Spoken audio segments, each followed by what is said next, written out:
Hello दोस्तों, स्वागत है आप सबका समझो इन शॉर्ट्स में। हम लोग डिस्कस कर रहे हैं मॉडर्न हिस्ट्री। ठीक है। प्रीवियस लेक्चर में हमने देखा था रिवोल्यूशनरी मूवमेंट्स, वो हमने ख़त्म कर दी थी। जितनी भी रिवोल्यूशनरी मूवमेंट्स थी उससे पहले हमने सोशल एंड रिलीजियस मूवमेंट देखी थी। ठीक है। बेसिक आपका इस वीडियो में ख़त्म हो जाएगा हिस्ट्री का। ठीक है। क्रिस्टल क्लियर जिसे बोलते हैं वो आपका इस वीडियो सेशन से ख़त्म हो जाएगा। देन फर्दर जो मॉडर्न हिस्ट्री जो मेन होती है इंपॉर्टेंट मॉडरेट्स एक्सट्रीमिस्ट एंड गार्नियन एरा, वो आपकी नेक्स्ट सेशन से शुरू हो जाएगी। ठीक है। इस लेक्चर में मैं आपको समझाने जा रहा हूँ सिपाही म्यूटनी या फिर आप फर्स्ट वॉर ऑफ इंडिपेंडेंस जिसे कहते हैं। ऑलराइट। इसके कॉजेज, इम्पैक्ट क्या पड़ा, देन इसके आउटकम्स क्या हुए। ठीक है। कॉजेज क्या थे कि ये वॉर हुई क्यों, जो सिपाही म्यूटनी थी। ठीक है। ये सिपाही विद्रोह हुआ क्यों। ठीक है। इस अगर हुआ भी तो इसका इम्पैक्ट क्या पड़ा। ठीक है। इम्पैक्ट पड़ा तो उसका आउटकम क्या मिला हमें। तो ये सब हम इस वीडियो सेशन में समझेंगे। Alright. One question for shout out. Who was the governor general during the revolt of 1857। 1857 का रिवॉल्ट जो हुआ उस टाइम पे गवर्नर जनरल कौन था। Lord Canning, lord Irwin, lord Lytton, lord Willingdon. Alright. Comment section में आंसर बताइए and shout out में अपना नाम पाइए नेक्स्ट सेशन में। ऑलराइट। Then revolt of 87। ठीक है। फर्स्ट वॉर ऑफ इंडिपेंडेंस हम जैसे कहते हैं, ये विद्रोह हुआ क्यों। ठीक है। आखिर ऐसा क्या हो गया जो ब्रिटिशर्स पे हम इंडियंस ने वॉर कर दिया। मतलब कि ऐसा विद्रोह कर दिया कि ऑल ओवर इंडिया हर जगह पे जितने भी इंडियन सिपाही थे उन्होंने ब्रिटिशर्स के हथियार छोड़े, अपने हथियार उठा के अपनी टीम बना दी। अब मेन चीज़ पता क्या होती है यार। आप किसी को डराते रहो, इतना डराओ कि एक दिन ऐसा आता है ना, उस बंदे का डर ही ख़त्म हो जाता है। उस वक्त आप उसे 10 मारोगे, वो उठेगा, बाउंस बैक करेगा और आपको एक मारने की कोशिश ज़रूर करेगा। आप 10 मार दोगे, वो एक मारेगा। ठीक है। आप एक रेप्यूटेटेड आदमी हो, उसकी फ़िलहाल रेप्यूटेशन कोई नहीं है। ठीक। आपने 10 मारा, लोग देख के खुश हुए। उसने आपको एक ही मारा, लोगों के सामने आपकी क्या इज्जत रहेगी। ज़ीरो, शून्य के बराबर हो गए ना आप। तो यही ब्रिटिशर्स ने हम इंडियंस के साथ करा। बट हमने जब बाउंस बैक करा तो वो इतिहास के पन्नों में छपा हुआ है कि क्या हुआ और उनका क्या जवाब मिला। तो यही आज हम इस वीडियो सेशन में डिस्कस करने जा रहे हैं। क्या हुआ था, उसका आउटकम क्या हुए, देन फर्दर उसका रिजल्ट क्या मिला। ऑलराइट। बिना टाइम वेस्ट किए इसको हम शुरू करते हैं। 1857 का वक्त था जब ये इंडिपेंडेंस के लिए स्ट्रगल थी, ये कॉन्शियस बिगिनिंग थी। ठीक है ना। किसके खिलाफ, अगेंस्ट कॉलोनियल टायरनी। ठीक है। इंग्लिश ईस्ट इंडिया कंपनी जो आई थी वो आई थी ट्रेड करने, अब क्या करने लगी थी, रूल करने। ठीक है। जो कि इंडियंस को पसंद नहीं आ रहा था। इंडियंस को सांस लेने की भी टैक्स, सांस लोगे तो भी कोई ना कोई ये अपना कोई लॉ ले आते थे। ठीक है ना। तो इंडियंस तंग आके हर जगह पे इन्होंने लॉज, हर जगह पे इन्होंने कोई ना कोई अपना रूल्स एंड रेगुलेशंस लगा रखे थे। हर जगह पे कुछ ना कुछ पॉलिसी इंप्लीमेंट कर रखी थी, चाहे वो इकोनॉमिक्स ले लो, चाहे वो सोशल ले लो, चाहे वो मिलिट्री ले लो। हर जगह पे इन्होंने ऐसा कुछ कर रखा था जहाँ पे इंडियन को खुद में ही यार एक डिमोटिवेट फील होता था कि नहीं यार, हम तो बराबरी के है ही नहीं। तो उस टाइम पे क्या हुआ, रिवॉल्ट छिड़ गया। कब, 10 मई 1857 में। कहाँ, मेरठ। मेरठ कहाँ, दिल्ली से 80 किलोमीटर दूर, जिसको हम क्या बोलते हैं, सिपाही म्यूटनी। ऑलराइट। तो यहाँ पे और इनिशिएट कहाँ हुआ था, बंगाल प्रेसिडेंसी में, बैरकपुर। 34 नेटिव बटालियन जो थी किसकी, मंगल पांडे की। ऑलराइट। इसके कॉजेज क्या थे, इसका इमीडिएट रीज़न जो माना जाता है वो था एक कार्ट्रिज। मतलब ऐसा इंडियन सिपाहियों का बिलीव था कि जो कार्ट्रिज यूज़ होता है इनफिल्ड राइफल में, उसके साथ ग्रीस लगाई जाती है किसकी, पिग के फैट की और काऊ के फैट की। ठीक है। काओ के हिंदू रिलीजन में काफ़ी इम्पोर्टेंट मानी जाती हैं। पिग मुस्लिम लोग नाम तक नहीं लेते इसका, ठीक है। और दोनों के सेंटीमेंट जो थे, रिलीजियस सेंटीमेंट, दोनों को हर्ट करा ब्रिटिशर्स ने। तो ये मेन जो रीज़न था किसका, रिवॉल्ट ऑफ 87 का, क्या बना, ये कार्ट्रिज इनफील्ड राइफल। अब ब्रिटिशर्स को क्या पता था, ये जो इंट्रोड्यूस कर रहे थे इनफील्ड राइफल, ये अपनी मौत को बुला रहे हैं, ठीक है। तो अब फ्लैश पॉइंट क्या बना सोल्जर्स को ब्रिटिशर्स के अगेंस्ट, क्या कि ये कार्ट्रिज जो है, पहले तो अफवाह फैलाई, फिर मंगल पांडे ने उस ऑफिसर को जाके दिखाया कि ये देख लो आप, ये हो रहा है, वो तब भी नहीं माना।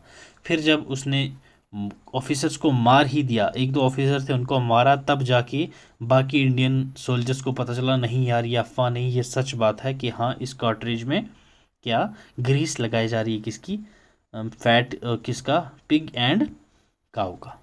तो ये एक इमीडिएट रीज़न था किसका, रिवॉल्ट ऑफ 87, ठीक है। ऐसा तो है नहीं कि एक ही रीज़न से वॉर छिड़ जाती है, कभी भी ऐसा नहीं होता। इसके कुछ और भी तो रीज़न रहे होंगे ना, जिसकी वजह से ये एक रिवॉल्ट छिड़ा ऑल ओवर इंडिया में, ठीक है। अब जैसे मेरठ में ऐसा कुछ हुआ, ठीक है, कार्ट्रिज वाला सीन हुआ।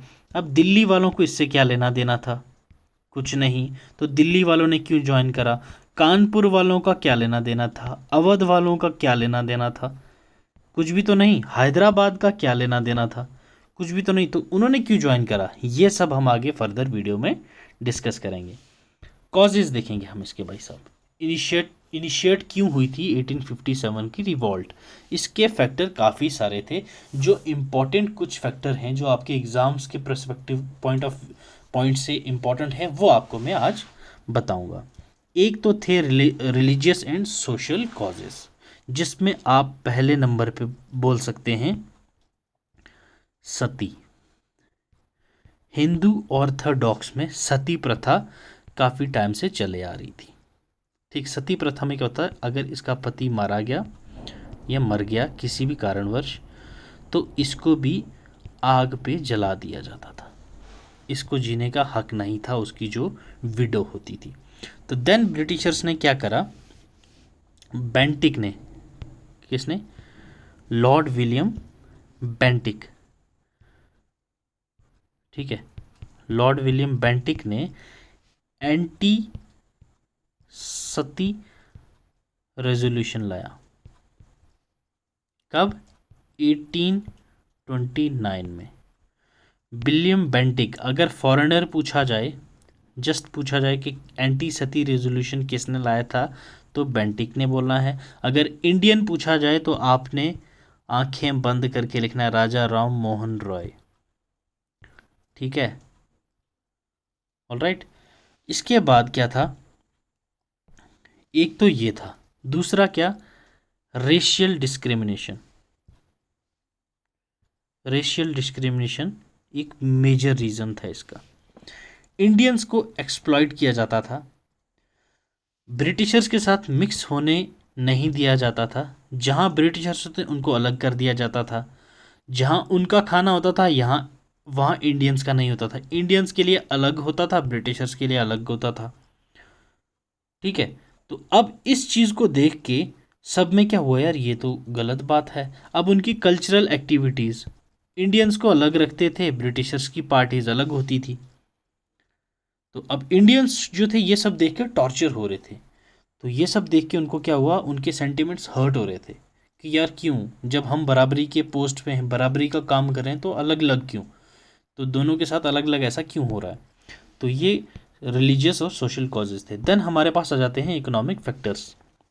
ये फैक्टर्स क्या थे जिसने रिफॉर्म्स लाए, टैक्सेशन, रेवेन्यू सिस्टम, और पीजेंट्स को तो इफेक्ट कर दिया बुरी तरह, ठीक है। ऐसा नहीं इंडिया के किसी एक पार्ट में ना, ऐसा नहीं, इन्होंने पूरा इंडिया ही खदेड़ दिया था, पूरा इंडिया का बुरा हाल कर दिया था इन्होंने। अब मैं आपको जैसे एग्जांपल देता हूँ कि पॉलिसी कौन कौन सी लाई। इन्होंने लाई थी परमानेंट सेटलमेंट इन बंगाल, जिसको हम बोलते हैं ज़मींदारी। ज़मींदारी सिस्टम में क्या होता था, एक ज़मींदार रखा, उसको लैंड दे दी, ठीक है, पूरी लैंड उसको दे दी। अब उसको बोला तू इसको खुद कल्टीवेट कर या आगे से बंदे रख के कल्टीवेट कर, हमें ये परसेंट, ठीक, समहाउ जितना परसेंट उतना परसेंट तू हमें टैक्स देगा, बाकी तेरा। ये किस में कहा गया? जमींदारी सिस्टम में। नेक्स्ट आया हमारे पास क्या? महलवारी सिस्टम। ये कहाँ पे आया? नॉर्थ वेस्ट, ठीक, या फिर आप बोल सकते हो सेंट्रल इंडिया में। इसमें क्या होता था? होल जितना भी गांव था पूरा का पूरा गांव इकट्ठा टैक्स देता था, ठीक। जैसे आपने लगान मूवी देखी थी, लगान मूवी में क्या होता था? ब्रिटिशर्स को इकट्ठा जितने भी गांव वाले थे सारे मिलके टैक्स देते थे जितना उन्होंने बोला होता था।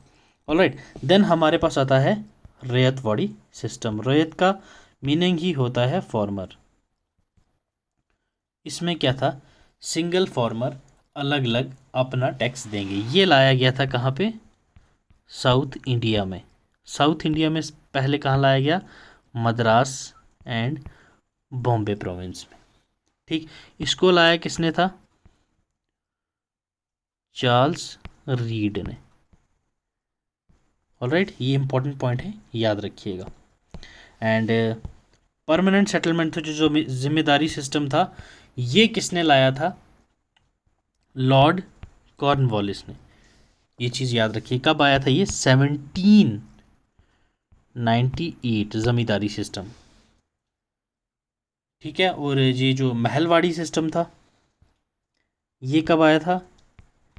1833। ऑलराइट, ये थे क्या हमारे पास कुछ इकोनॉमिक फैक्टर्स।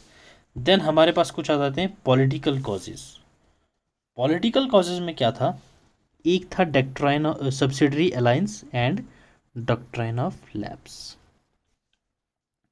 सब्सिडरी अलायंस में इन्होंने क्या करा कि कोई भी एक वीक राजा इन्होंने देखा, किंग, ठीक है, उसको बोला ये वीक राजा था, ये है स्ट्रॉन्ग राजा, ठीक है। अब ब्रिटिशर्स इनके पास आया, इसको बोला ये तेरे ऊपर कभी भी अटैक कर सकता है, तुझे इससे बचना है तो मैं तेरे को पूरी कवरिंग दे दूंगा, ठीक है, क्या, तेरे को पूरी आर्मी अपनी दे दूंगा। अब ये ब्रिटिशर्स की चाल थी, इसका पूरा एरिया अपनी एरिया से घेर दिया, ठीक है। यही किंग इसकी आर्मी को सैलरी देगा, अब ब्रिटिशर्स बच गया, इसका पैसा अपने पास बच गया। यही किंग इनकी सेवा करेगा। अब ये किंग इनके खिलाफ जाएगा तो आर्मी इसके यहाँ पे पहले ही चंगुल में फंसा हुआ है तो ये मारा गया। तो अब ये बेचारा कमज़ोर है, इसको पता है ये मेरे पे अटैक करेगा तो मैं तो मारा जाऊंगा। तो ये बोलता था ठीक है, तो ये क्या सब्सिडरी अलायंस की पॉलिसी पे साइन कर लेता था, तो ये फंस गए। तो ये ब्रिटिशर्स की एक चाल होती थी जो कमज़ोर राजा थे इनको फंसाने का, ठीक है। ये नॉन इंटरवेंशन पॉलिसी होती थी, जो एक बार साइन कर लिया तो कर लिया, अब दोबारा नहीं हो सकता, ठीक है। तो ये जो पॉलिसी थी, ये पॉलिसी लाई किसने थी? लॉर्ड वेलेस्ली, ठीक है। ये चीज़ याद रख, कब लाई थी ये? 1788। सब्सिडरी अलायंस समझ आया, किसी एक राजा को ब्रिटिशर्स अपनी आर्मी भी दे देता था, सारा कुछ खुद ही करता था, उसको बोलता था हम तुम्हें बचाएंगे, अगर कोई बाहर का राजा तुम पे अटैक करेगा तो वो राजा मान जाता था। और उस राजे को ये नहीं पता था ये रणनीति खेल रहे हैं, क्या रणनीति है इसके पीछे, कि अगर उसने अपनी ही आर्मी तेरे किले के आजू बाजू कर दी, अब तू कुछ कर भी नहीं सकता इनके खिलाफ। अगर तू बोलेगा तो इसकी आर्मी तो तेरे किले के चारों तरफ से तुझे घेरा हुआ है ना, तू तो पहले से ही घिरा हुआ है भाई साहब, तू कुछ कर ही नहीं सकता। तू उधर से कमज़ोर था, अब इधर से भी कमज़ोर हो गया। तो ये पॉलिसी किसने लाई थी? लॉर्ड वेलेस्ली ने। कब? 1788 में। ऑलराइट, नेक्स्ट हमारे पास क्या आ जाता है? Doctrine of lapse,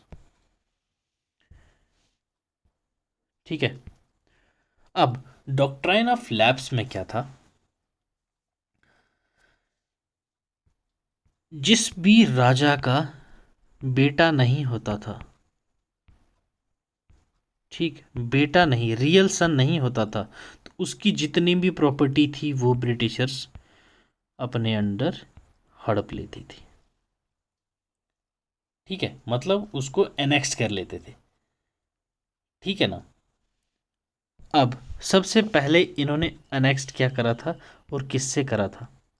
doctrine of lapse इनकी एक पॉलिटिकल पॉलिसी थी। अगर किसी भी राजा का रियल बेटा नहीं है, ठीक, तो उसको हम पेंशन भी नहीं देंगे, जो उसका इकलौता बेटा तो है ही नहीं। ठीक है, और उसकी जो प्रॉपर्टी होगी वो भी हम एनेक्स कर लेंगे।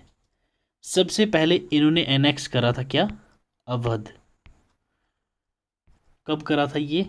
1856। अब देख रहे हो, धीरे धीरे कनेक्ट कर रहे हो। बंगाल क्यों आया था? उनके ऊपर जमींदारी सिस्टम था। नॉर्थ वेस्टर्न वाले लोग क्यों आए थे? उनके ऊपर महलवाड़ी सिस्टम था। साउथ इंडियन वाले क्यों आए थे? रैयतवाड़ी सिस्टम उनके ऊपर लागू था। अवध वाले क्यों आए? अवध वालों के ऊपर डॉक्ट्राइन ऑफ लैप्स आ गया था। सब्सिडरी अलायंस जो अपने हैदराबाद वाले थे, ठीक है ना, हैदराबाद ने सबसे पहले सब्सिडरी अलायंस साइन करी थी। तो अब ऐसे ही धीरे धीरे करके सबके सबके साथ इन्होंने अपना दबदबा दबा रखा था अंग्रेजों को। सबको बदला चाहिए था, तो सबको मौका मिल गया। कौन सा? Revolt of 1857। ठीक है, डॉक्ट्रिन ऑफ लैप्स समझ आया। अवध सबसे पहले इन्होंने नेक्स करा था। ठीक है ना। कब? 1857 में। क्या चार्जेस लगाई थी? कि भाई साहब एडमिनिस्ट्रेशन नहीं, यहाँ पे कोई राजा ही नहीं है। देन इन्होंने Satara, then Jhansi, then Nagpur, then Sambalpur, ये सब एनेक्स करी थी किसके अंडर? डॉक्ट्राइन ऑफ लैप्स के अंदर। होप सो आपको इतना क्लियर हुआ होगा। देन नेक्स्ट आ जाते हैं हमारे पास क्या? Military causes. ठीक है, मिलिट्री कॉजेज में क्या था? जो मेन रीज़न था इसका मिलिट्री कॉजेज का, एक तो ओवरसीज डिप्लॉयमेंट। क्या? ओवरसीज डिप्लॉयमेंट मतलब जो इंडियंस थे उनको समंदर पार करके भेजा जाता था। वॉर्स लड़ने, लड़ाइयाँ होती थी वहाँ पे, उनको वहाँ वहाँ भेजा जाता था। जो कि हिंदू, ठीक है ना, हिंदूज के बिलीव के अगेंस्ट था किसी भी समंदर को, सी को क्रॉस करना। एक ये हिंदूज को लगा नहीं यार ये हमारे साथ गलत हो रहा है, overseas deployment. Next one, salaries. Salaries का इशू, ब्रिटिशर्स इक्वल से इंडियंस के रैंक में। ब्रिटिशर्स को सैलरी अच्छी खासी और इंडियंस को सैलरी अच्छी खासी नहीं होती थी। ठीक है, एक ये वाला प्रोविजन आ जाता था हमारे पास। देन नेक्स्ट फैक्टर आ जाता हमारे पास, यूरोपियंस के लिए जो था स्पेशल, हर जगह पे स्पेशल ट्रीटमेंट, और इंडियंस के लिए कुछ नहीं। यहाँ पे भी इन्होंने देखा यार ये तो गलत बात है। और मेन जो एक चीज़ आई, जो इंडियंस थे वो मिलिट्री में सूबेदार से ऊपर नहीं हो सकते थे। ठीक है, सूबेदार रैंक से ऊपर प्रमोट नहीं हो सकते थे। अब यही चीज़ इन्होंने देख के बोला यार नहीं, हमारे साथ भी कुछ गलत तो हो रहा है। तो पेंशन्स के टाइम पे इनके साथ यही होता था, सैलरीज प्रमोशंस तो इनको मिलती ही नहीं थी। ठीक है ना। तो ये क्या थे? कुछ मिलिट्री फैक्टर्स थे जो कॉज क्या बने थे रिवॉल्ट ऑफ 1857 का। अब इसका इम्पैक्ट क्या हुआ?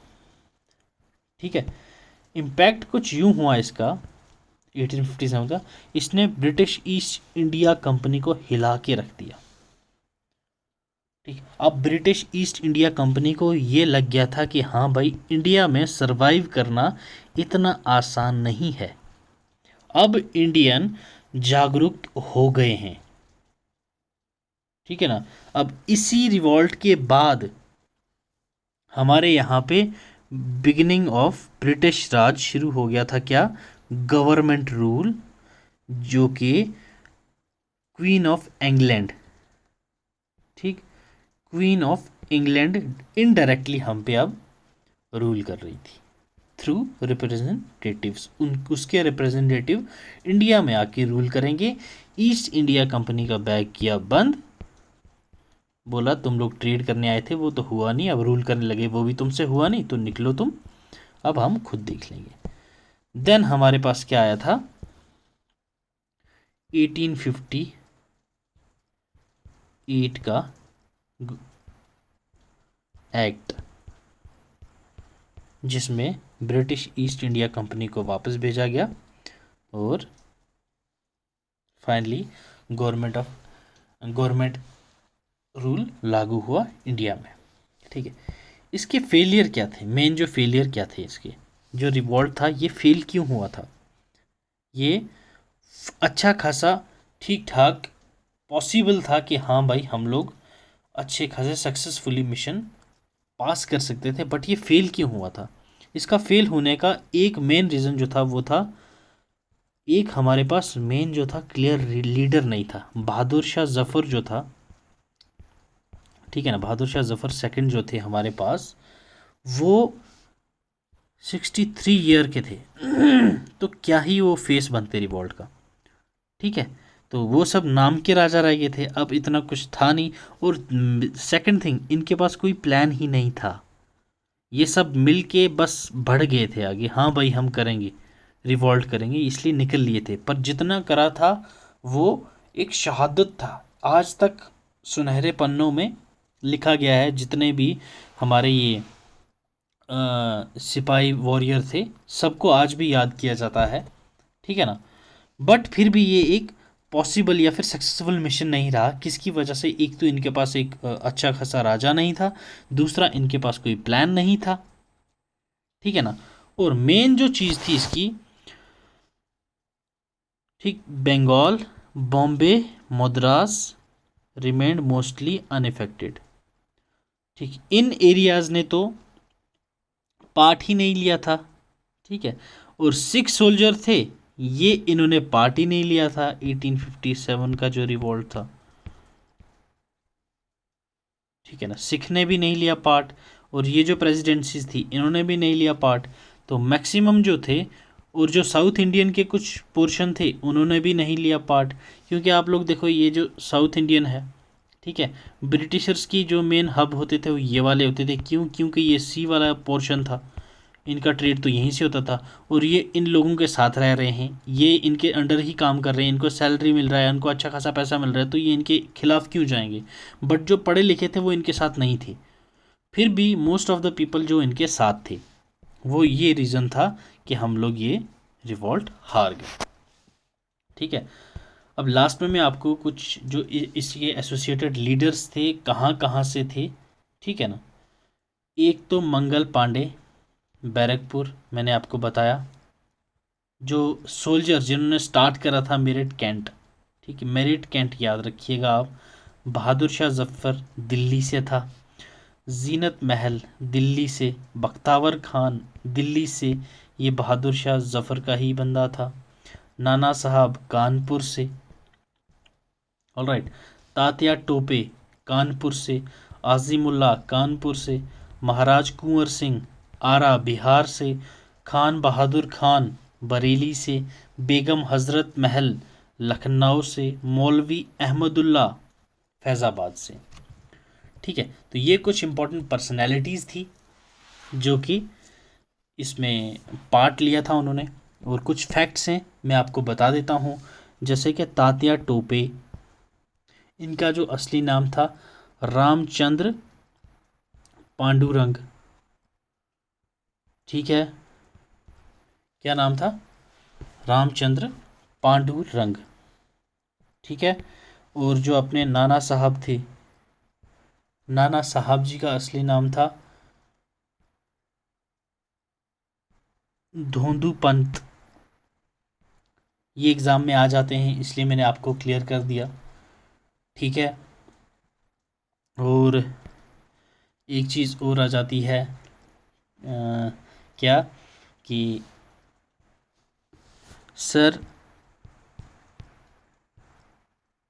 ह्यूज रॉस जो थे, इन्होंने टाइटल दिया था रानी लक्ष्मीबाई को, क्या? The best and bravest military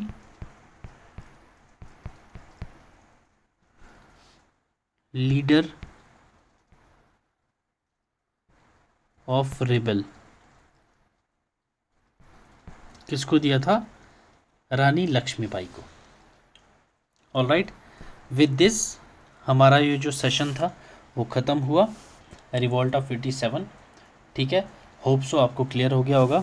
और रिवॉल्ट ऑफ 87 के दौरान गवर्नर जनरल जो थे वो थे लॉर्ड कैनिंग। ऑलराइट, ठीक। और होप सो 1857, ठीक है, फर्स्ट वॉर ऑफ इंडिपेंडेंस आपको क्लियर हो गई होगी। अगर आपको फिर भी कोई डाउट हो इस सेशन में तो आप मुझे कमेंट सेक्शन में पूछ सकते हैं, या फिर आप हमारा टेलीग्राम चैनल ज्वाइन कर सकते हैं, समझो इन शॉर्ट्स। ठीक है, अगर आपने हमारा यूट्यूब चैनल ज्वाइन नहीं कराया है तो do hit the subscribe button. ठीक है, thank you so much, keep learning, keep sharing, God bless.